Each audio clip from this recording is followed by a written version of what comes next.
Listo, entonces vamos a seguir con la parte de malaria y Zika de la tutoría de enfermedades transmitidas por vectores.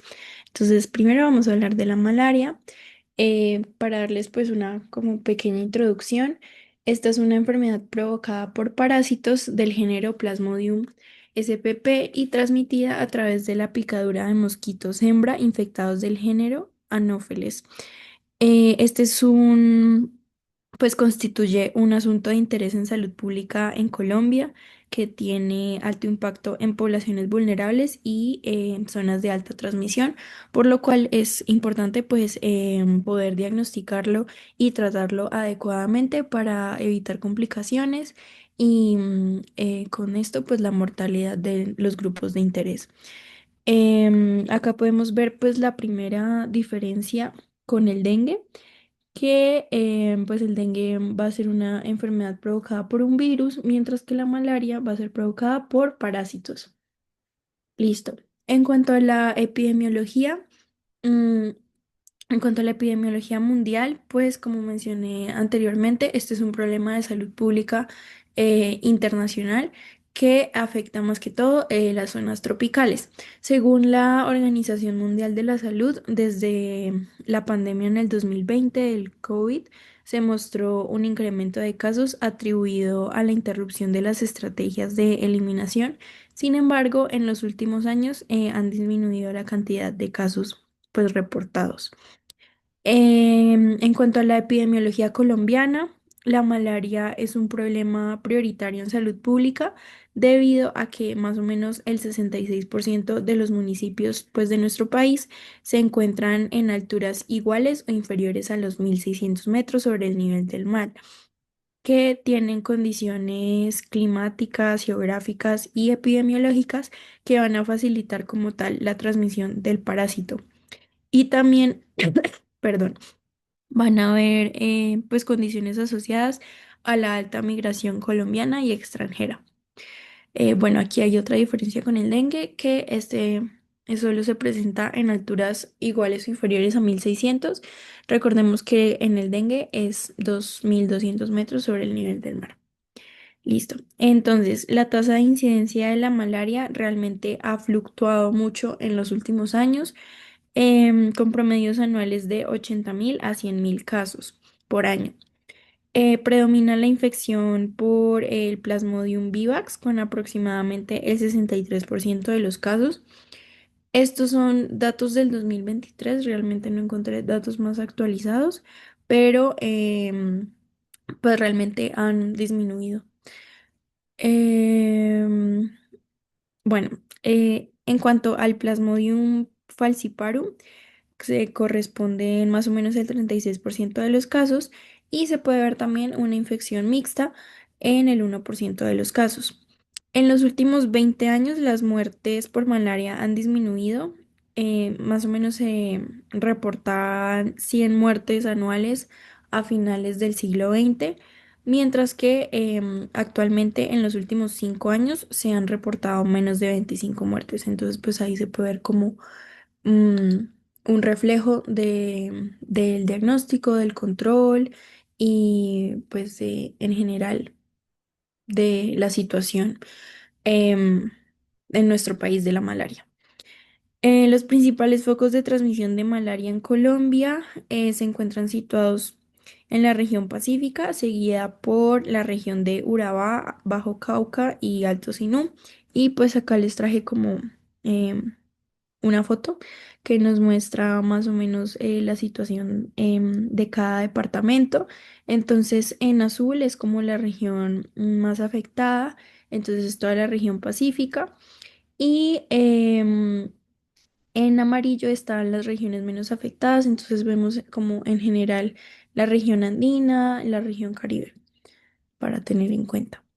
Listo, vamos a hablar un poco acerca de la fisiopatología. Entonces, el ciclo de vida del Plasmodium falciparum implica etapas ya sea en el mosquito vector, que es lo que conocemos como reproducción sexual, o en el huésped humano, que sería la reproducción asexual. donde particularmente la etapa sanguínea, que más adelante vamos a ver pues más específicamente, va a ser la responsable de gran parte de la patología de la enfermedad. Los parásitos son transmitidos a los humanos por las hembras de la especie del mosquito Anopheles y hay alrededor de 460 especies de mosquitos Anopheles, pero únicamente 68 especies de este mosquito pues tienen como tal la capacidad de transmitir la malaria. La infección palúdica comienza como tal cuando la etapa del esporozoito del parásito que está residiendo dentro de la glándula salival del mosquito se detiene en el hígado del huésped, que pues sería el humano, y esto va a suceder cuando la mosquito hembra infectada pica a una persona sana, se alimenta de su sangre y pues inyecta una pequeña cantidad de saliva en la herida que deja en la piel de la persona. El mosquito macho no se alimenta de sangre, entonces, al igual que bueno, pues sí, en general los mosquitos machos no se alimentan de sangre, entonces únicamente los mosquitos hembra van a ser capaces de transmitir la enfermedad, entonces son los que sirven como vector.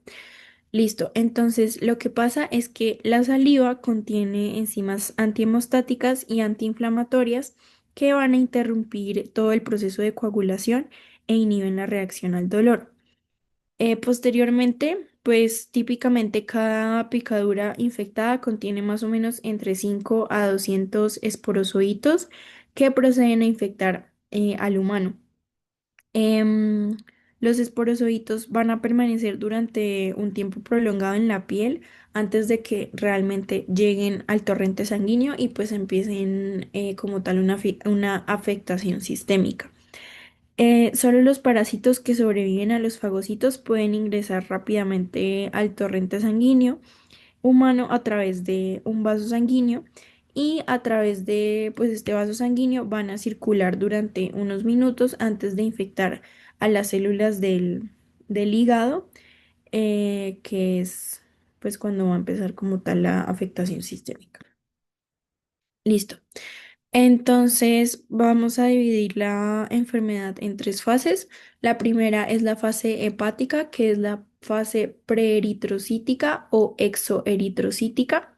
Entonces, lo que sucede es que tras la picadura, esos esporozoitos van a ingresar al torrente sanguíneo y en minutos van a alcanzar los hepatocitos. Entonces, recordemos lo de la anterior diapositiva, que los parásitos tienen que atravesar pues un proceso en el que tienen que sobrevivir a los fagocitos para poder ahí sí ingresar al torrente sanguíneo.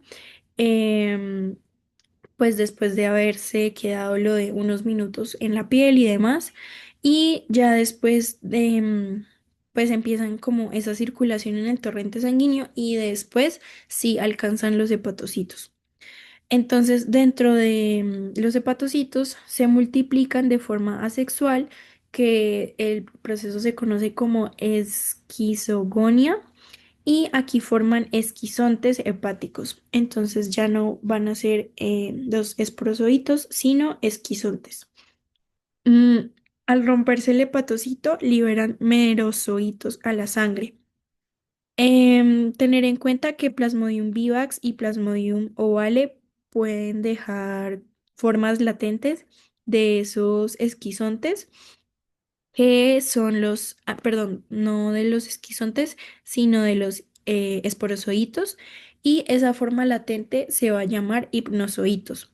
Entonces, básicamente, estos hipnozoitos van a permanecer dormidos y se pueden llegar a reactivar o pueden reactivar la infección meses o años después de pues la infección inicial. Y esto es lo que se conoce como pues una recaída. La siguiente fase va a ser la fase sanguínea, que es la fase eritrocítica, que es la que les mencionaba en la anterior, perdón, en la anterior diapositiva, que es, como les mencionaba, como la responsable de gran parte de lo que es la patología de la enfermedad. Entonces, en esta etapa, los merozoitos van a invadir los glóbulos rojos. Dentro de los glóbulos rojos, el parásito va a degradar hemoglobina para poder obtener aminoácidos, produciendo como desecho el hemo libre, que es tóxico. Posteriormente, el parásito lo convierte en hemozoína, que va a ser el pigmento malárico. Este ciclo eritrocítico dura para Plasmodium falciparum y Plasmodium vivax aproximadamente 48 horas, que pues estos dos son los em, patógenos más comunes, entonces pues para tener en cuenta. Una vez los esquizontes maduros empiezan a romper los glóbulos rojos, se empiezan a liberar nuevos merozoitos. Estos van a repetir todo el ciclo y pueden provocar picos febriles periódicos. Parte de los parásitos se diferencian en gametocitos, es como la forma sexual, que serán ingeridos por otro mosquito y cierran como tal el ciclo de reproducción. Y finalmente, la tercera fase es la respuesta inflamatoria y el daño tisular.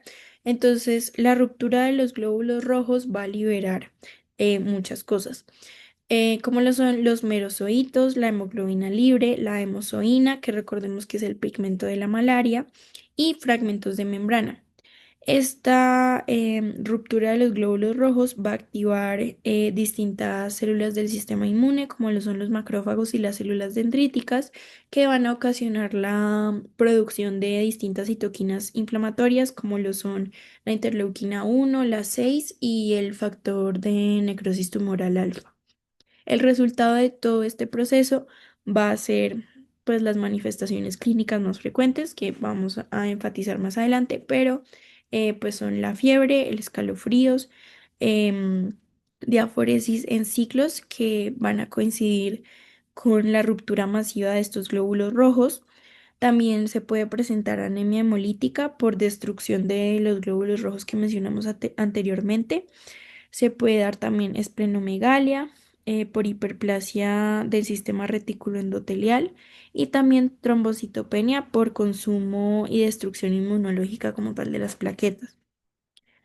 Ya hablando específicamente pues de las manifestaciones clínicas, debemos tener en cuenta que el lapso entre la picadura del mosquito infectante y la aparición de los signos y síntomas clínicos es de 7 a 14 días para Plasmodium falciparum y de 8 a 14 días para Plasmodium vivax.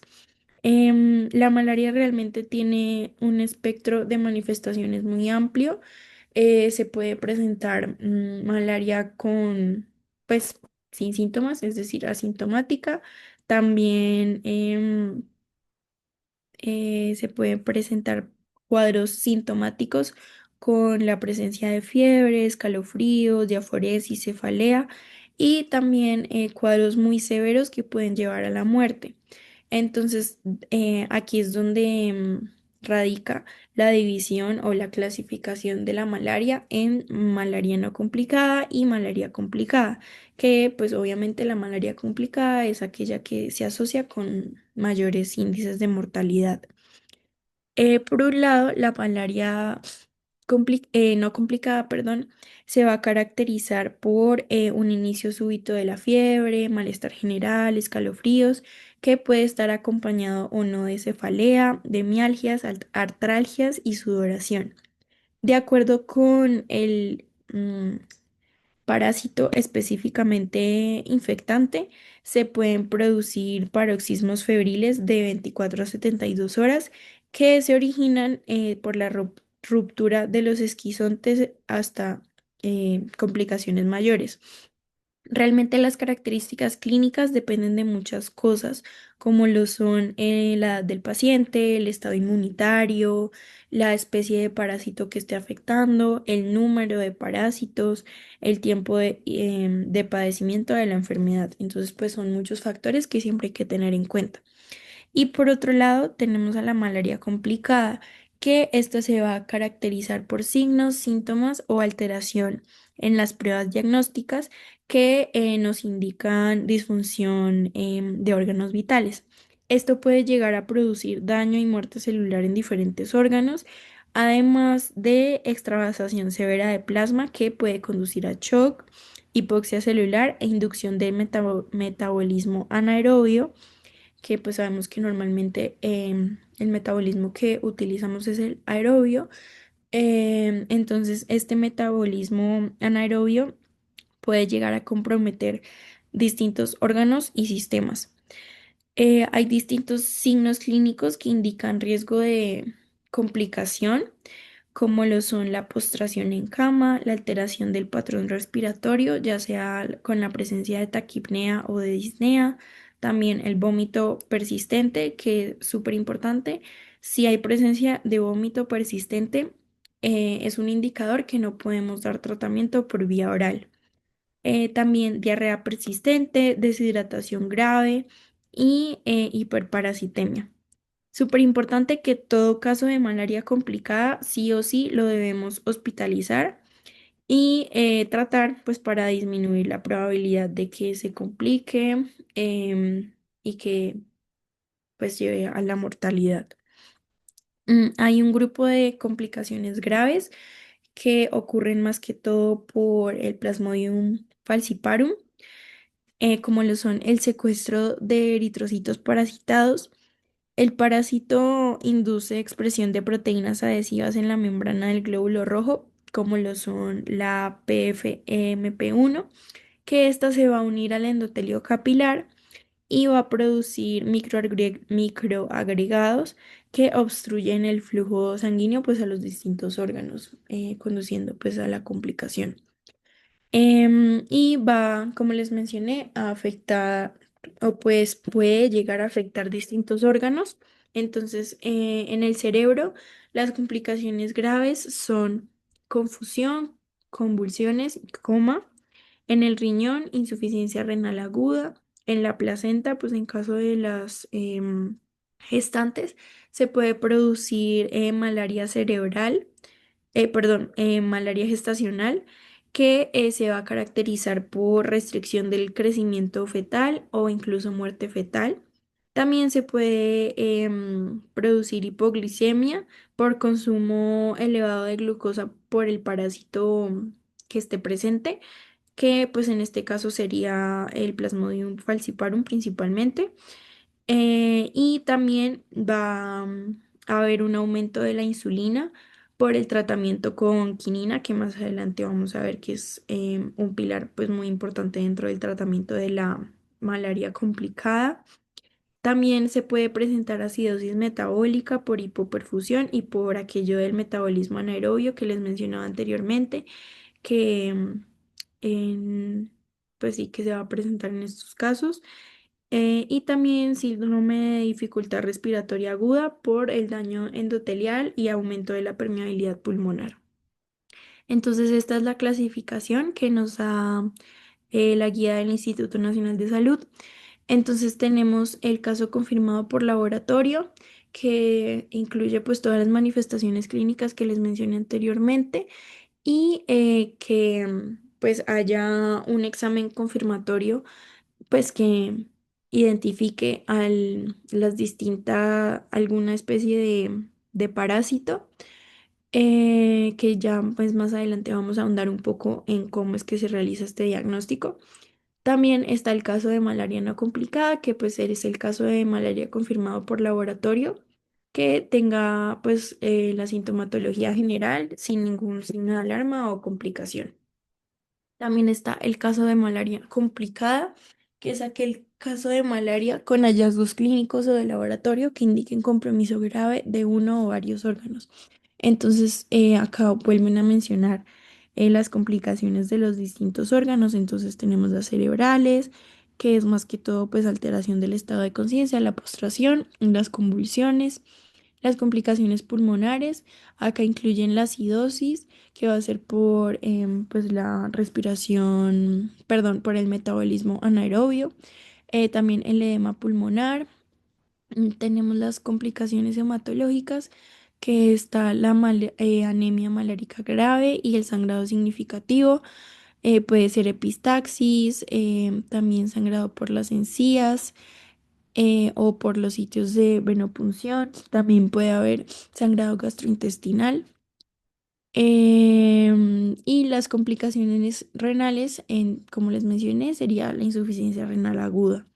También está la complicación hepática, que es la ictericia. Y otras complicaciones que también les mencioné, pues serían la hipoglicemia, el choque, y la hiperparasitemia. Y por último, el caso de muerte por malaria, pues aquel caso de malaria complicada que su muerte corresponda a alguna de las complicaciones de la malaria que les mencioné anteriormente. Y esta es la clasificación de la IEPI. Entonces tenemos malaria, que es cuando el paciente pediátrico vive, procede o visitó en los últimos 15 días un área de riesgo para malaria, que recordemos que son aquellas áreas cuya altura es igual o inferior a 1.600 metros sobre el nivel del mar, y que tenga alguno de los siguientes: fiebre que proceda de un área rural, o fiebre sin causa aparente y que proceda de un área urbana. Más adelante vamos a ahondar mejor en todo lo que dice pues en esta columna, entonces lo voy a omitir. Y también está la malaria complicada. Entonces, pues en teoría esta sería la malaria no complicada, pero pues el IEPI la deja solo como malaria. Y por otro lado está la malaria complicada, que es lo mismo: que viva, proceda o haya visitado en los últimos 15 días un área endémica o de riesgo para malaria, y que tenga cualquier signo de enfermedad de alto riesgo. O sea, realmente esto es como muy ambiguo, pero pues mirar qué define la IEPI como enfermedad febril de alto riesgo. Listo. Bueno, vamos a hablar ahora del diagnóstico. Entonces, todos los pacientes con sospecha de malaria deben ser tratados sobre la base de un diagnóstico confirmado mediante un examen microscópico, sea examen de gota gruesa o extendida de sangre periférica, que sería pues el examen microscópico, o una prueba de PDR, que es la prueba de diagnóstico rápido de una muestra de sangre. El diagnóstico correcto en las zonas donde la malaria es endémica es especialmente importante para los grupos de población más vulnerables, como lo son los niños pequeños y las poblaciones inmunocomprometidas, en donde la malaria falciparum, pues sí, por Plasmodium falciparum puede ser mortal rápidamente. En casi todos los casos de malaria sintomática, el examen de las placas de gota gruesa y finas por un microscopista competente revelará la presencia de parásitos de la malaria. Las pruebas de diagnóstico rápido de malaria deben utilizarse si no se dispone de una microscopía de calidad para poder detectar la enfermedad. Las pruebas de diagnóstico rápida para la detección específicamente de PFHRP2 puede ser, pueden ser útiles para los pacientes que han recibido un tratamiento antimalárico incompleto, en los que las placas de sangre pueden ser negativas. Esto es especialmente probable si el paciente ha recibido una dosis reciente de un derivado de la artemisinina, que es de los pilares también del tratamiento, como vamos a abordar más adelante. Si el examen inicial de la placa de sangre es negativo en pacientes con manifestaciones compatibles con malaria grave, debe examinarse una serie de placas de sangre a intervalos de 6 a 12 horas, o debe realizarse una PDR, que se prefiere pues una que detecte esta proteína que les mencionaba. Si tanto, pues ese es como el primer escenario posible. El segundo escenario posible es que el examen inicial de la placa de lámina sea negativo. eh, Perdón, ahí lo estaba repitiendo. El segundo escenario es que el examen de las láminas y la prueba de diagnóstico rápido sean negativos. Entonces, en estos casos es realmente muy poco probable que se trate de malaria, y se deben buscar diagnósticos diferenciales. Y el tercer escenario es en los pacientes con sospecha de malaria complicada y en otros grupos de riesgo, como lo son en pacientes que tengan VIH o SIDA, en la ausencia o retraso del diagnóstico, em, bueno, sí, en general, como para los pacientes inmunocomprometidos. La ausencia o el retraso del diagnóstico parasitológico no debe demorar el inicio inmediato de tratamiento antimalárico. Entonces, pues en estas imágenes podemos ver em, la toma del examen de gota gruesa. Entonces acá podemos ver como eh, la presencia de la proteína HRP2. Entonces en estos casos, en este precisamente es negativo.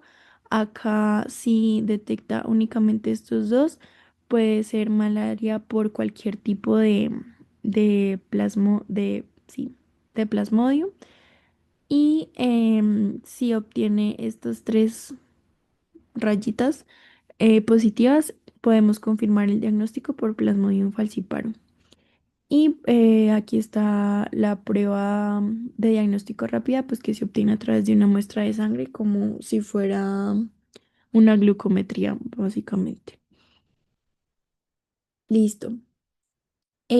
Para hablar del tratamiento, debemos tener en cuenta que depende de si estamos frente a una malaria complicada o no complicada. Entonces, primero vamos a ahondar un poco en el tratamiento para la malaria no complicada.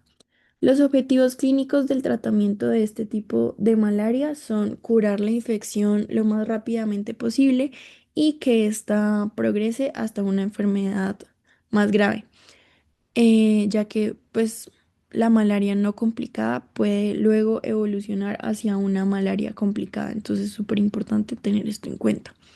Entonces acá les dejo los cuadros como de recomendación de la guía para tener en cuenta. Entonces, y pues sí, el grado de recomendación.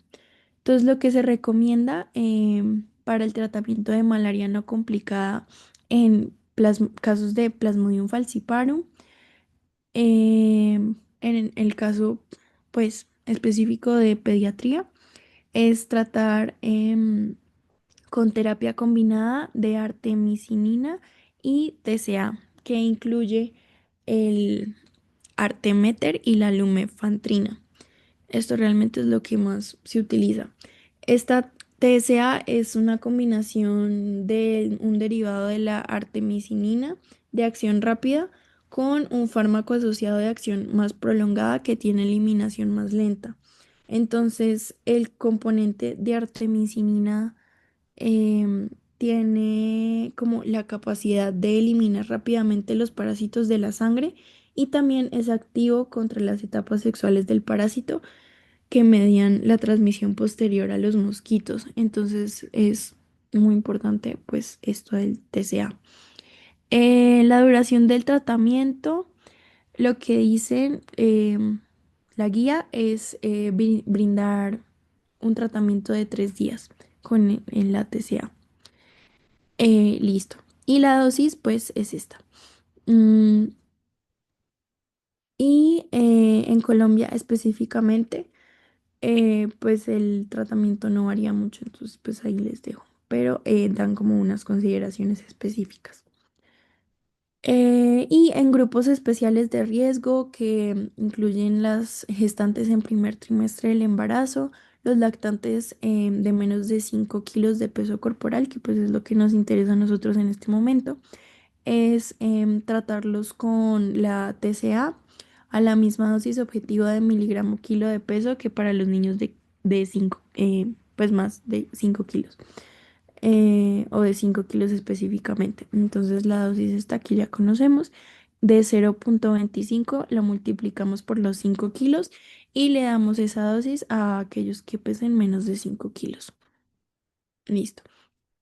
Em, Los derivados pues hablando específicamente como de la población pediátrica que pesa menos de 5 kilos, em, lo que dice la guía es que los derivados de la artemisinina son seguros y bien tolerados por los niños pequeños. Entonces, la elección de la TCA viene determinada también por la seguridad y tolerabilidad del fármaco asociado. Lo que recomiendan es que la primaquina debe evitarse en los primeros 6 meses de vida y las tetraciclinas deben evitarse en toda la infancia. Con estas excepciones, pues ninguno de los otros tratamientos antipalúdicos actualmente recomendados ha mostrado una toxicidad grave en la infancia. Entonces es súper importante empezarlos a tratar oportunamente, ya que el retraso en el tratamiento de la malaria por este parásito en niños pequeños y bebés, pues puede conducir a consecuencias fatales, especialmente en el caso de infecciones más graves, y se puede escalar a un caso de malaria complicada. Listo. En el tratamiento de los niños pequeños, pues es súper importante garantizar la dosificación específica y la retención de la dosis administrada, ya que los lactantes son más propensos a vomitar o regurgitar el tratamiento antipalúdico que los niños, pues que ya son mayores o incluso los adultos. El sabor, el volumen, la consistencia y la tolerabilidad gastrointestinal son determinantes pues para que el niño mantenga el tratamiento por el tiempo adecuado. Y las mamás pueden llegar a necesitar asesoramiento sobre las técnicas de administración del fármaco y sobre la importancia de volver a administrarlo en caso pues de que el bebé lo vomite o lo regurgite en el plazo de 1 hora desde que se lo administraron. Em, Generalmente el deterioro clínico en los lactantes puede llegar a ser muy rápido, entonces se suele escalar a tratamiento parenteral mucho antes que en casos pues em, de otros grupos etarios. Entonces acá les dejo como em, las dosis específicas dependiendo del día, las horas de inicio y demás, dependiendo de la edad y del peso. Listo. Y acá están como las tablas de recomendación de tratamiento de malaria no complicada por otros parásitos. Entonces tenemos el Plasmodium vivax o Vale, Plasmodium malaria o Knowlesi, que este pues es mucho menos común. Listo. Entonces, para que lo revisen también. Y en cuanto al tratamiento adicional, algunos pacientes no pueden tolerar el tratamiento oral. Por ejemplo, pues los lactantes que regurgitan mucho o vomitan o demás. Y llegan a necesitar administración parenteral o rectal incluso durante 1 a 2 días hasta que sean capaces de deglutir y retener la medicación oral de forma fiable. Aunque estos pacientes no muestren otros signos de gravedad, deben recibir los mismos tratamientos antimaláricos iniciales recomendados para la malaria grave. El tratamiento inicial rectal o parenteral siempre debe ir seguido de un tratamiento completo de los 3 días pues, que están estipulados con el TCA. Y pues ya como el tratamiento adicional que se brinda a los pacientes son antipiréticos y antieméticos. Entonces, como antipirético se utiliza paracetamol en dosis de 15 miligramos por kilo cada 4 horas y al igual que en dengue no se recomiendan otros AINES. Y en cuanto a los antieméticos, es importante utilizarlos con precaución, ya que son potencialmente sedantes y pueden llegar a tener efectos adversos neuropsiquiátricos que pueden como enmascarar de cierta manera el diagnóstico de malaria complicada. El fármaco de elección es el ondansetron. La dosis es de 0,5 miligramos kilodosis cada 8 horas y lo máximo que se puede dar por dosis son 8 miligramos. Listo, ya pasando a malaria complicada, esta se debe tratar con artesunato, ya sea intravenoso o intramuscular, durante al menos 24 horas y hasta que puedan tolerar la medicación oral. Generalmente, cuando la malaria es complicada, este es el esquema que se sigue. pero si el paciente tiene tolerancia a vía oral, pues pueden recibirlo pues por vía oral. Una vez se han completado 24 horas de terapia parenteral y el paciente tolera vía oral, se completa el tratamiento con el TCA durante 3 días, que pues es el mismo esquema para la malaria no complicada. Se debe agregar una dosis única de primaquina si la infección es por Plasmodium falciparum o en caso de infección secundaria a Plasmodium vivax. Y se debe usar el esquema de tratamiento estándar con primaquina. Mm, hay una recomendación revisada de dosis de artesunato parenteral en niños que tiene una recomendación fuerte. Entonces nos dice que los niños que pesan menos de 20 kilos deben recibir una dosis mayor de artesunato, que sería de 3 miligramos kilo por dosis. Em, pues que la dosis normal para niños más grandes y para adultos, que sería 2,4 miligramos kilo por dosis. Para asegurar pues esa exposición equivalente al fármaco de los niños pues que pesan menos de 20 kilos. Mm, la mortalidad de la malaria severa no tratada, particularmente de la malaria cerebral, es casi del 100%. Entonces es súper importante asegurar ese tratamiento antimalárico oportuno, eficaz y el cuidado de apoyo, ya que gracias a esto la tasa va a caer en general de casi el 100% a un 10 a 20% de los casos. Entonces vemos que esa caída es súper, súper, súper em, como notoria, por decirlo así. Dentro de la amplia definición de malaria complicada, algunos síndromes se asocian con menores tasas de mortalidad, por ejemplo, la anemia, y otros con mayores tasas como lo son la acidosis o la malaria cerebral, como les mencionaba. El riesgo de muerte aumenta si el paciente tiene múltiples complicaciones, por ejemplo, acidosis, con malaria cerebral, con hipoglicemia, pues el riesgo va a ser mayor. De igual forma, pues están en mayor riesgo los pacientes que no puedan o pues sí, que no tengan tolerancia a vía oral. Y también pues el riesgo aumenta en pacientes con evidencia de disfunción de órgano vital o que tengan un recuento alto de parásitos. El riesgo exacto depende de la especie de parásito de la malaria infectante, del número de sistemas que estén afectados, si está solo afectado el sistema neurológico o también el sistema renal, hepático, demás, del grado de disfunción de los órganos vitales, de la edad, de el estado pues de inmunocompromiso, de la premorbilidad o pues de la existencia de enfermedades concomitantes a la malaria y obviamente del acceso al tratamiento adecuado, ya que el tratamiento pues como les mencionaba, un tratamiento efectivo disminuye muchísimo la mortalidad y pues el riesgo. Entonces, exámenes como el recuento de parásitos, el hematocrito, la glucosa, deben siempre realizarse pues en un puesto de salud, sea de primer nivel, para pues poder identificar, remitir a tiempo y demás. Em, puesto que la malaria severa es potencialmente fatal, pues a cualquier paciente que consideremos de mayor riesgo se le debe dar el beneficio del primer nivel de atención disponible.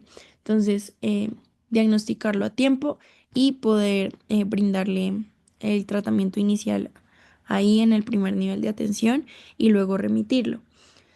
El médico tratante realmente no debe preocuparse excesivamente acerca de las definiciones, ya que el paciente con complicaciones requiere sí o sí atención inmediata y si la malaria severa es una posibilidad, pues se debe iniciar el tratamiento parenteral sin iniciar, pues sin demora. Listo. Entonces estas son como las complicaciones, realmente ya se las había mencionado así como por encima, pero esto es para que lo revisen mejor y cuál es el tratamiento pues específico de cada una de estas. que recordemos que se relaciona más que todo es a casos por Plasmodium falciparum. Y ya por último, en las medidas de prevención y control de la malaria, pues están usar toldillo para evitar la picadura de zancudos durante el sueño, el uso de ropa adecuada, que son manga larga y pantalones largos en áreas de transmisión. Em, en las zonas endémicas, pues no exponerse a picaduras de zancudos, sobre todo de 5 a 8 de la mañana y de 5 a 8 de la noche. Pues usar repelente, eliminar criaderos cercanos a la vivienda, entonces los pozos de agua estancada que también les mencionaba en dengue. También acudir a una IPS cercana ante la presencia de síntomas como fiebre, escalofrío, cefalea, malestar general, pues para em, recibir una atención oportuna. Y suministrar al médico, pues a todo el personal de salud, la información solicitada sobre la procedencia, si ha viajado en los últimos 15 días, si ha permanecido en zonas pues que tengan transmisión activa de la malaria. Y por último, pues en caso de ser diagnosticado, consumir el tratamiento completo, no automedicarse, mm, y pues seguir todas las recomendaciones que se reciban. Y listo. Entonces voy a grabar Zika en otro video. Si tienen alguna pregunta, me avisan y gracias.